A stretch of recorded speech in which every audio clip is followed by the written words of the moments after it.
Hi, I'm Mark Green with the Oklahoman in Washington. Election 2008 should be one of the most important in our country's history.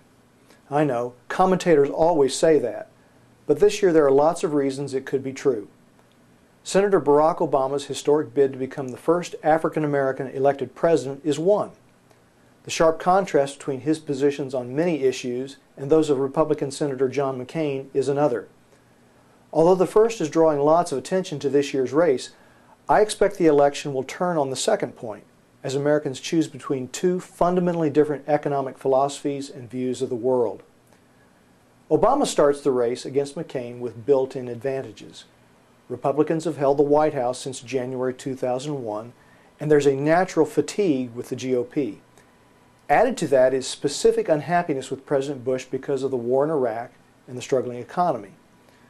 McCain's chances depend on his ability to separate himself from Bush on a number of issues while hoping that progress in Iraq, the key issue where he agrees with the president, persuades Americans that the unconditional withdrawal advocated by Obama not only is dangerous to U.S. security, but that it would be akin to snatching defeat from the jaws of victory.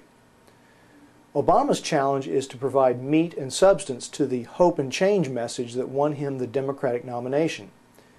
He has to tie McCain to Bush and to that general fatigue with Republican control of the White House. He also has to convince Americans that he's not as liberal as his brief Senate voting record suggests.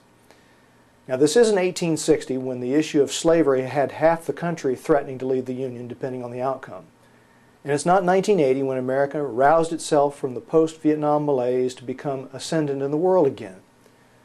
But it should be an exciting contest.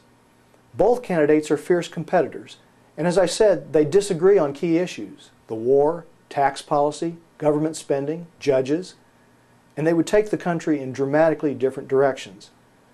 Americans can't look at the two candidates and complain about the lack of choice. That choice ultimately is what makes the 2008 vote exciting and important.